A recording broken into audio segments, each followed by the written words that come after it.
Bonjour à tous, ravi de vous retrouver pour cette nouvelle vidéo. Et oui, les fêtes de Noël maintenant c'est terminé, vous le voyez, j'ai enlevé mon beau pull de Noël. Quand je pense qu'il va falloir attendre presque un an avant de le remettre, ça va être terrible. Bon, trêve de plaisanterie. Aujourd'hui, j'ai mis mon beau t-shirt australien. Cette vidéo, c'est une spéciale dédicace pour mon frère Bruno et sa famille. Ils vivent en Australie à Melbourne. Il fait plus de 40 degrés, ils respirent les vapeurs toxiques. Heureusement, ils sont un peu loin des flammes. Mais pour redonner le moral à tout le monde, j'ai décidé de vider ce vieux terrarium et de lui donner une nouvelle jeunesse. Alors si vous le voulez bien, on va le faire ensemble. Alors, à tout de suite. Pour faire ce terrarium, il nous faudra un grand bocal en verre. Il faut qu'il soit suffisamment grand pour que les plantes aient de l'espace et qu'elles puissent respirer. Quelques cailloux, du charbon de bois qui nous permettra d'éviter que la terre nous pourrisse, un petit grillage, bien évidemment de la terre, et quelques plantes.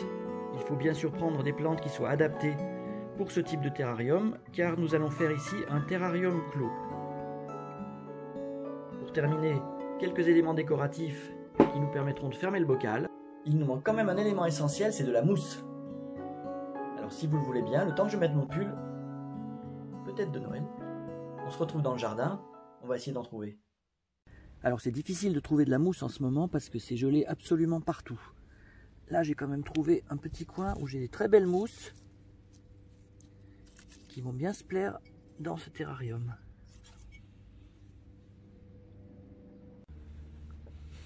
Voilà, j'ai trouvé là une très belle petite mousse qui pousse un peu en hauteur, c'est parfait.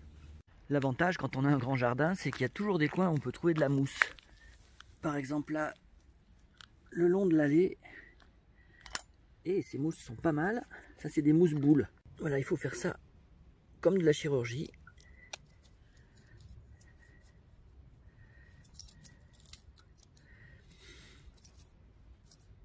Alors pour répondre à quelqu'un qui m'a posé l'autre jour la question pour savoir si j'avais braqué mes outils dans un bloc opératoire, en fait je les ai simplement achetés sur Amazon et j'ai trouvé ça vraiment pas cher.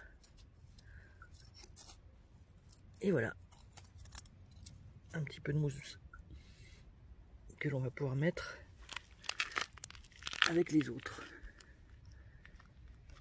Voilà. Par ici on a un peu de mousse qui se développe sur une bordure. Et comme on est au soleil, en fait ça se détache très bien. Et parfait. Un beau morceau de mousse, une belle tranche. Allez, avec tes copines. De la mousse ou du lichen, on peut aussi en trouver sur des vieilles souches d'arbres ou des vieilles branches comme ici. Regardez, il y en a un tout petit peu par là. C'est tout gelé là, ici, c'est magnifique. Mais celle-ci, je ne vais pas la prendre, elle est vraiment trop dure. Là, j'ai trouvé mon bonheur. Une petite branche pleine de mousse. Hop. Génial. Alors comme vous pouvez le voir en ce moment il fait super froid. Je voulais prendre un peu d'eau dans la citerne pour rincer mes cailloux. Mais il y a au moins 15 cm de glace. On arrive quand même à la faire bouger un peu. Je vais réussir à mettre ma casserole. Et voilà. Ouh là là c'est froid. Voilà, de retour à l'intérieur. Heureusement que j'avais mis mon pull pour la dernière fois de la saison parce que croyez-moi j'en ai bien profité.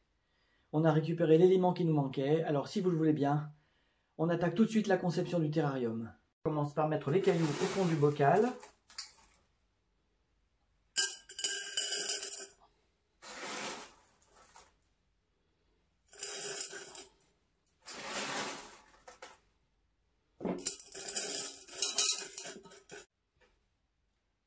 Ensuite on vient mettre le grillage que nous avons préalablement découpé à la taille exacte du bocal.